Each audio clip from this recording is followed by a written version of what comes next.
हाम्रो यात्राको सुरु भयो आज अङ्कल र मदेखि। बस पनि त्यति स्पिड त होइन, तर यहाँको बाटो नै यस्तै हो। यो हो थारमारे र कालाखेत बिचको दृश्य। अगाडि आइसक्यो, अब म मोरे। यो हो दमाचौर साइड, यहाँबाट पनि देखिन्छ दमाचौर, नजिकै हो। बसु यो चाहिँ जलेखर्कदेखि तलतिरको साइड हो। यस्तो छ, त्यति ठुलो त छैन, तर यहाँको लागि यो नै ठुलो हो।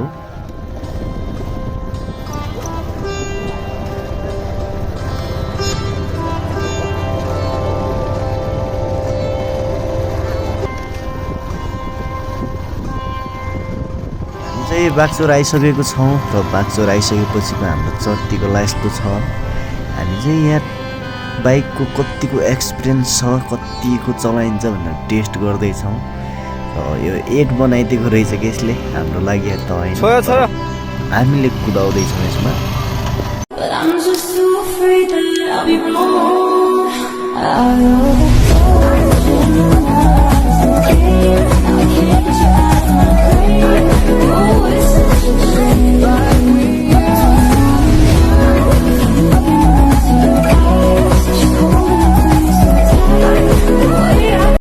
हाम्रो यात्राको सुरु भयो आज अङ्कल र मदेखि।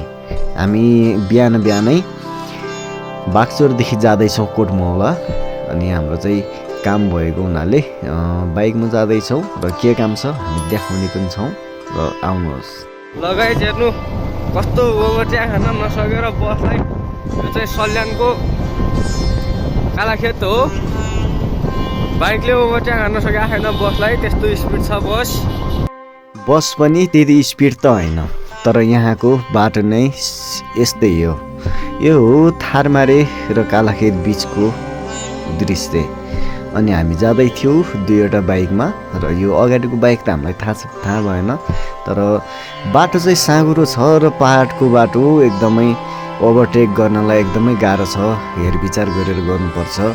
अब बाइकवालालाई पनि धेरै नै हतार हुन्छ, अनि जस्तो पाए त्यस्तैबाट हालिदिन खोज्नुहुन्छ।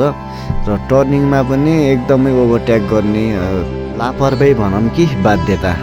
ओभरटेक नगरौँ धुलो खानुपर्छ, र ओभरटेक गरौँ भने एकदम जोखिमपूर्ण हुन्छ, रिक्समा गर्नुपर्छ। हेर्दै अर्को बाइकले ओभरटेक गर्दैछ र हात दिएर भए पनि गर्नुपर्ने बाध्यता छ। र टर्निङमा ओभरटेक नगराउसकेसम्म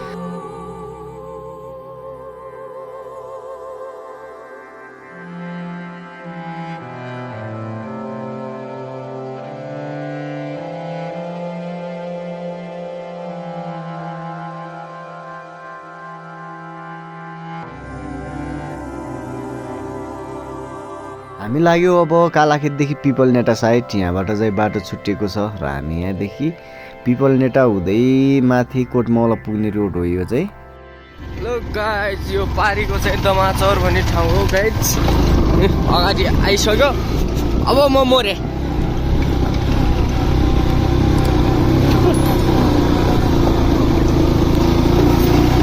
यस्तो हुन्छ बसाइ।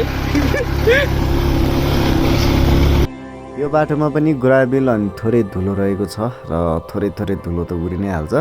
अनि अर्को बाटो चाहिँ बन्दैछ, त्यही भएर हामी यो बाटोको यात्रा गर्दैछौँ आज। प्रतिभाको 2010मा हो, सालीजीले ल्याइदिएको चस्मा हो। मैले क्या गरौँ, यता पनि लाउन्न उता पनि लाउन्न, सालीजीले पत्याउन्न। आहै मेरी साली कति नै राम्री छ, नराम्रीलाई नराम्री भन्दैन, राजा त्यसै नै भन्दैन, सालै जो। हामी आइपुग्यौँ पिपलनेटादेखि माथि। यो हो दमाचौर साइड, यहाँबाट पनि देखिन्छ दमाचौर, नजिकै हो। र यहाँबाट देख्न सक्नुहुन्छ हामी चाहिँ अब हिँड्दैछौँ।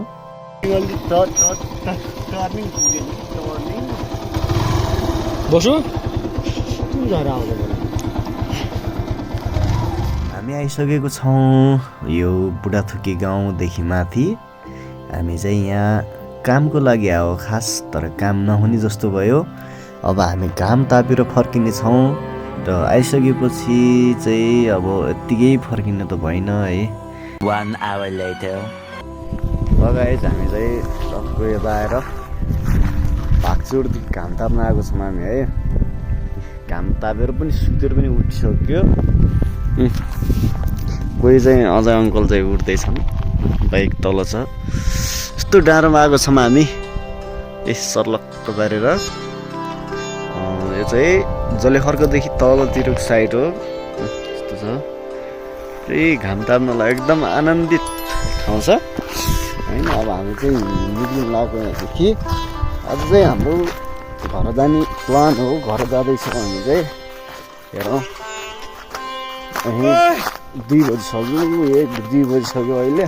अब के कस्तो हुन्छ होइन। बाइक पनि पुरा पुर्नु भइसक्यो होला अहिले त। हामी हिँडिसकेको छौँ कोटमौलादेखि बागचोरको लागि। यो हो मदन भण्डारी राजमार्ग। अहिले बाटोको काम हुँदैछ र यहाँ कोटमौलाबाट देखिने विभिन्न ठाउँहरू यस्तो रहेको छन्।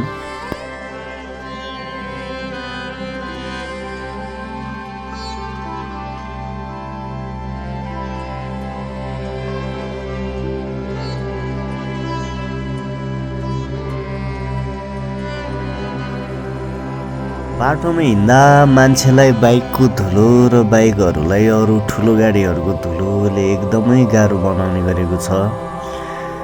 तर पनि यात्रा गर्नुपर्ने अब बाध्यता हुन्छ। यो हो सल्यान कोटमौलाको बजार, जहाँ धेरै सुन्तलाहरू पाइने गरेको छ। र यहाँको बजार त्यति ठुलो त छैन, तर यहाँको लागि यो नै ठुलो हो। दिउँसोको टाइम हो तर पनि एकदमै चिसो हुने गरेको छ।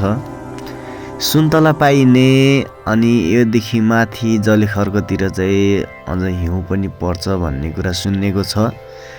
र केही अब फागुनको महिनातिर हिउँ पनि पर्दो रहेछ।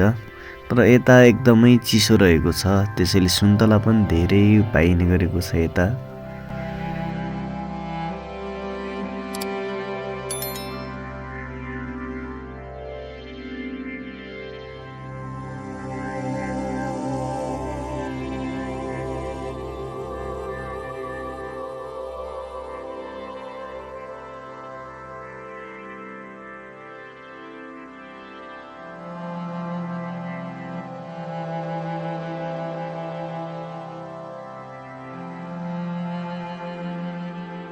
देख्न सक्नुहुन्छ धुलो चाहिँ कति धेरै उडेको छ।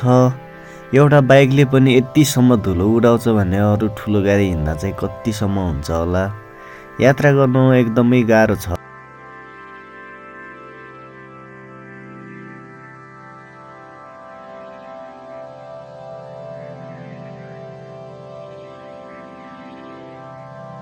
यो हो मदन भण्डारी राजमार्ग, सल्यान बागचोरदेखि रोल्पा घरतीगाउँ जोड्ने 52 किलोमिटरको सडक।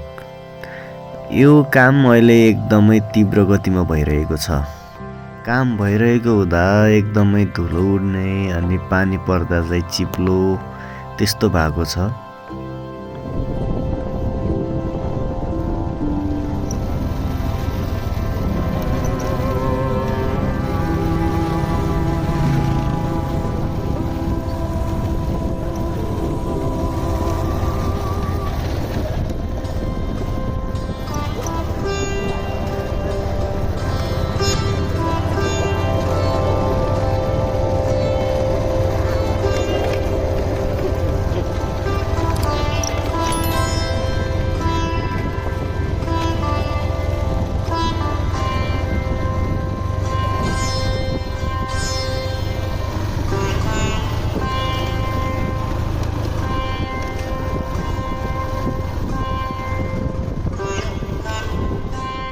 तो हमारे दोस्त वानी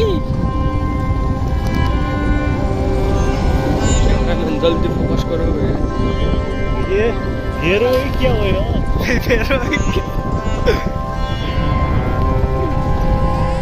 हामी चाहिँ बागचोर आइसकेको छौँ र बागचोर आइसकेपछिको हाम्रो चर्तीको यस्तो छ। हामी चाहिँ यहाँ बाइकको कतिको एक्सपिरियन्स छ, कतिको चलाइन्छ भनेर टेस्ट गर्दैछौँ। यो 8 बनाइदिएको रहेछ कि यसले हाम्रो लागि त होइन छोयो हामीले कुदाउँदैछौँ यसमा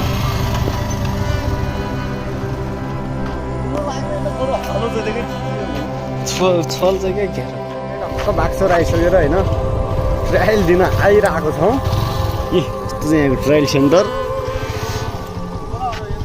हो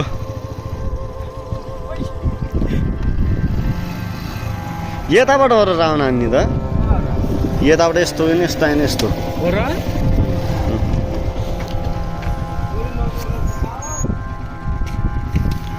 मैले 3 नम्बरमा हान्यौँ र 3 साँच्चै एकमा हाल क्या तिमी एकमा मात्रै सक्छौ ल यहाँबाट सरल गएर यसरी आउने हो होइन त्यति हो क्या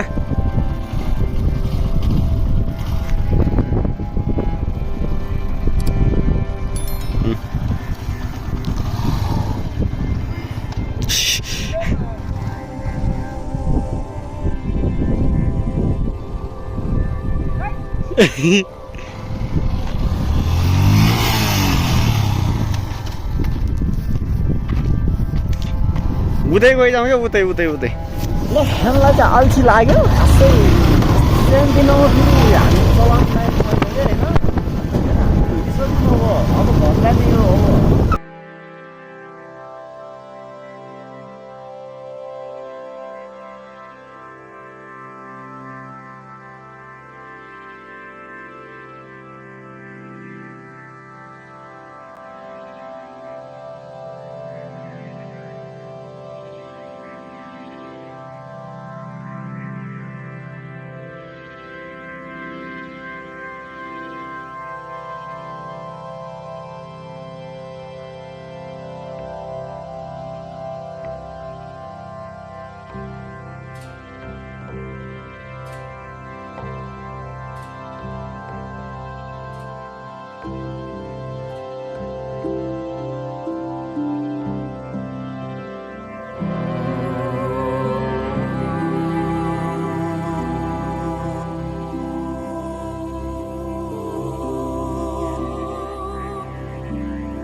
भिडियो कस्तो लाग्छ कमेन्ट गर्नु होला त्यति इन्ट्रेस्टिङ त छैन होला तर यदि लाग्छ भने मेरो सुमन भ्लग युट्युब च्यानललाई सब्स्क्राइब गरिदिनु होला ल अर्को भिडियोमा भेटौँला बाई